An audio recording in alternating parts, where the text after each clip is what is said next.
Good afternoon. I hope everyone's well today. Thank you for watching. It is appreciated. 2-tier Kia, 3-gear Kia, no mates Kia is smashing records for the United Kingdom. Just not the records that he wanted, allegedly. If you were to believe the PR spin, these are not the records he wanted. What we do know is that today alone we've had record migrants, 700 today. Allegedly, if you believe the Labour spin machine, this is an absolute disaster for 2-tier Kia. I don't necessarily believe that, and I'm going to unpack that a little bit later in the video, but let's just accept that at face value for the moment. 700 today alone. All the lefty lawyers do when they get these asylum claims is they don't even have to win the asylum case. They just need to stretch out the clock and they need to run down 5 years with appeal after appeal after appeal after appeal until all of these economic chances, that's right, that's what I'm going to call them, economic chances exploiting our refugee system, get indefinite leave to remain. Once they get indefinite leave to remain, they then get to bring over dependents. I think it's either 4 or 5 per person. So when you say you get 700 in one day, that's not the whole story. Times that by 4 or 5 and then you get the real number. On the weekend, another grim record was broken. 8,064 in this year alone so far. Most of these, if not all of them, are economic chances. They are not refugees. So I will not call them refugees. If you look at the asylum records in history, in 1979 we had 1,563 asylum applications, including dependents. Of these, 949 were initial applications, 525 people were granted refugee status, and an additional 215 were given exceptional leave to remain. This is around about 1,000 in total in 1979, 4 years before I was born. Fast forward to the most recent year we've got data for, and what do we see? In 2024 we received 108,000 asylum claims, over 84,000 cases. This is an 18% increase on the 2023 figures and surpasses the previous peak of 103,000 in 2002. Do we really believe that in the past 40 years the world has got more dangerous? Do we really believe that?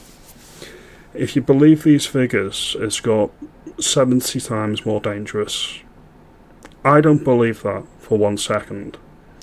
We hear in the media and we hear the PR spin from the press and the legacy media that these people, each one of these dinghy divers, economic chances that are rampaging and marauding through Europe, come to Britain. They've all paid £5,000 to £7,000 each for the opportunity to get to England and Britain at large.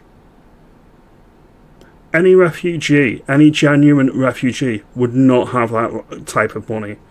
Any genuine refugee would take their passport and they'd get a plane over to Britain, 40 quid on EasyJet, and claim asylum in the airport. Why are they not doing this? Why are they not doing this? I think we all know the answer, because they're not genuine. They're here to get what they can get and take what they can get, which is free money, free hotels, free phones. Well, I think my opinion is that you've got hostile actors, both in Britain, the West at large, and even outside the West, that mean us no good and want to see the West fall and want to do us harm. I think they are exploiting the refugee conventions that we have, like the ECHR and I think the 1951 Refugee Convention. I think they are exploiting that convention with the advent of internet and smartphones and technology, and they are doing that to exploit our historic commitment to asylum seekers. That is my opinion. Your mileage may vary. You may think I'm completely insane, but that's just my view on that point. You look at former people that were running the companies, such as the one that operates in my area, Serco. We had Winston Churchill's son, or grandson, up until a few years ago, was on the board. He was the CEO of outsourcing company Serco. Churchill's son. Alright? He's not the outlier. He's not an exception. There are hundreds, if not thousands, of people making lots and lots of money out of this cottage industry. When they come over, they all need to be fed, they all need to be watered, and they all get spending money, pocket money that we're all paying for with our tax-paying pounds. All the businesses, all well connected to MPs and parliaments. Do we believe that no backhand deals have been done? Do we believe that this is all altruism, that they're not getting backhanded politicians to vote a certain way? I wouldn't be surprised. Now, of course, this is just speculation on my part. Of course, comment below if you think I'm wrong. I think there's too much money being made, and the politicians are in it up to their necks. They've got no desire to stop it because it's a very profitable and lucrative business model for them. This is a travesty. Nobody, no British citizen, should be paying a single penny piece to anybody that breaks into my country. This is my home. I haven't got another home to go to. Our country is our home. If anyone broke into my house, they wouldn't be getting me guest bedroom. They'd be getting booted out. Simple as. Not interested. Play the violins. Tell somebody who gives a shit. I really don't. Now, if you like this video and you think I'm onto something, make me aware. Comment below, like and subscribe. There's a Serco-owned property in one of the neighbouring streets to where I live. This is used for migrants. We had migrants in the property last year. Police were called on several occasions, and the migrants that were originally in the property have been removed. I can't tell you why they were removed. I don't have that information to hand. I'm not privy to it. I don't think that I'm alone in having grave concerns about the character of these fighting age men that have no right to be in our country.